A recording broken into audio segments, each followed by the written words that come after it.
Good morning. I've already said some of this EV content is like shooting fish in a barrel. This one was sent to me this morning.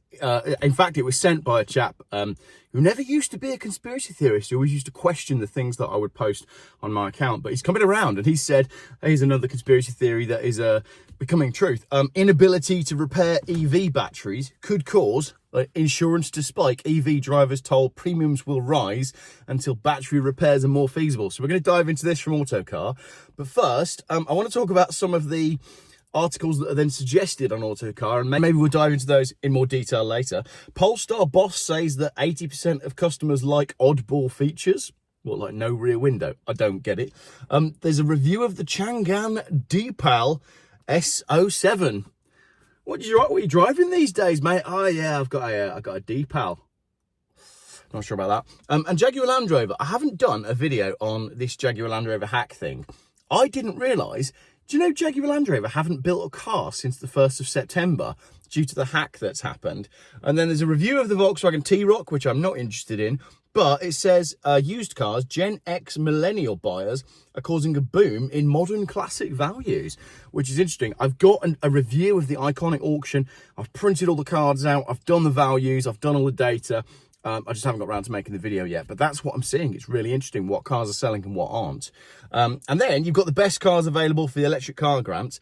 And there's 3 in there that I like. Those are the Renault 5, the Renault 4, and the Alpine version of the Renault 5. I'm not interested in any of the others, and let's be honest, I'm not even interested in those 3 because they're electric. Right, onto the video. The other reason that I'm doing this one is my insurance renewal came through yesterday. And I have to admit, for you EV people that are watching, it was a lot higher than I was expecting. I'm actually only insuring at the minute. I've only got 3 vehicles to insure. My wife's BMW, my red Volvo 850 diesel, and the motorhome. I have got another car on the way, which I agreed last night. And that's quite funny because I was WhatsApping the guy this morning and I said to him, would you take 1,100 quid? He goes, yes, but I'm not back until Friday. And I said, that's fine because I get paid on Friday. But I was typing too fast and I wrote laid. So if you're interested, I get laid on Friday. But I thought that was hilarious. So new car arriving on Friday, and then I'll add that to my insurance. But yeah, what's your renewal like? Because my renewal was a lot higher than I was expecting, considering there's only 3 cars on there. I think I'm paying now for 3 cars what I used to pay for like 5 or 6 because I have a multi-car policy with Cherished Vehicle Insurance Services. Ian, there's your name drop. Can you sort my policy out, please? Because it seems to be a bit expensive. Anyway, the EV one. Insurance premiums for EVs will continue to rise unless the UK can find a cost-effective way of repairing them. Repairing the damaged batteries rather than replacing them, warns Thatcham Research. Speaking of damaged EVs, Lee's car went in for an MOT. I'm going to tease this because some of you might not watch his channel. It went in for an MOT and Porsche broke it. So Lee's Porsche, having passed its MOT, is now off the road and he's got a courtesy car because they've buggered up the software. That's funny. This is because the component, the battery, is worth up to 55% of the value of a new EV and more as the vehicle's age depreciates. As a result, some EVs that sustain damage to their battery in an accident are being written off. While the number of repairs is rising, it remains very low as a proportion of the total EV repairs at 2%. So they're saying only about 2% of EV write-offs are battery related. Thatcham Research warns that the number of EVs in the UK increases beyond today's, if it increases beyond 1.5 million, it's going to be essential for the UK to develop a battery repair and refurbishment industry that will help keep the costs of claims down. The problem is the automotive manufacturers and the dealers and the government don't want you to repair the battery because they would much prefer that you replace the car every 3 years because it's better for the economy and the sales statistics if you do that. So there's no incentive from either the government or the automotive manufacturers or the dealers to actually implement any form of battery repair facility. Dan Harrowell, Principal Engineer of Advanced Technologies at Thatcham Research, said, there's a lot of discussion around recycling batteries, but as the insurance industry, we're focused instead on the repair, refurbishment and manufacture of the batteries. The insurance industry are focused on the repair. I thought they just wanted to write everything off and then whack the premiums up. To maintain parity with internal combustion vehicles, we need battery refurbishment and repairs to be done by independent repairers, as happens in the replacement engine sector. The risk is that unless industry develops the skills to do the work as we hit scale, and as EVs age, write-offs will be more considerable. So they need more people to get into the business of repairing batteries. Don't ask what happened to the BMW technician who went to Germany to train on how to be a battery technician. It's bad. It's really bad. These high voltage cables are dangerous. So people don't really want to do it. You know, you speak to most mechanics. Go speak to your normal, you're a normal person with a normal car. Next time you're at your normal garage, just ask him if he can do repairs on EVs and see what he says. Because most mechanics will go, not touching that. I think they'll all retire before they have to repair EVs. There are signs that the industry is taking notice. In March, Cox Automotive and DHL combined to launch a centre for the repair and remanufacture of EV batteries for fleets.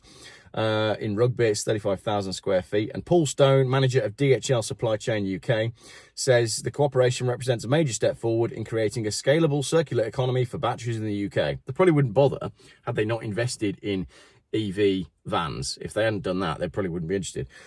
We accept that the batteries don't go back to exactly the way they were when they were new because of the way their chemistry changes, said Autocraft Engineering and Quality Director Sarah Ridley. Instead, we aim to put them back as close as possible to where they should be for the age and type of the battery. The company is repairing and refurbishing up to 3,000 batteries a year. Each is 50% cheaper than its new equivalent, but this saving varies according to how long it takes to repair. Ridley said batteries are being prematurely scrapped because people don't know what's wrong with them or whether they are safe. We can establish this and fix them. Insurers need that confidence. If it was about net zero, if it was about saving the planet, if it was about using less resources, we would have interchangeable battery packs on all electric vehicles, and every electric vehicle would use one of 3 different battery types: short range, medium range, long range, and you just plug it in 10 minutes. But it's not about saving the planet, and it's not about net zero, and it's not about using less resources. It's just about government control and selling more stuff.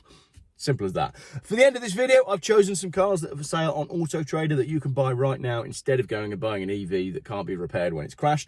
I've got 5 Volvos, obviously, which are all estates from before the year 2000. This is all of the cars that are for sale on eBay right now. There's a V70 up there, 2.5, 20 valve SE 5-door. It's a petrol, so it'll probably only do 32 miles to the gallon, but it will last forever, and it's 1,500 quid. Then you've got an 850 that someone is priced very high at £5,000, and it's the 2 litre, which is massively underpowered, but again, that car will last forever. There's a 2.3R estate there at just under 10 grand, and then a 2.5 GLT. That 2.5 GLT is lovely, but I preferred it when it was 2,000 quid, and then the guy realised that he could probably make a load more money and then took it off the market, put an MOT on it, and doubled the price. And that was about a year ago, and it still hasn't sold. Then on the end there, you've got another V70, a 2.4 Classic. It's 4 grand, and it's in Oldbury. It's overpriced, it's at a dealer, and it's dangerously close to Birmingham, so let's not have that one. Now, a sensible one for you. This is a V50 2-litre diesel R design, 2,700 quid from a dealer. It is £195 a year tax, so it's not like it's in a free tax bracket, but look at the fuel economy. Around towns and cities, 40.4, extra urban, 70.6, average, 55.4. Sensible cars from Geoff Buys Cars in a car. Can you guess what car I'm in? Bonus points in the comments if you manage to work it out. I don't think there's any badges in the video. Thanks for watching.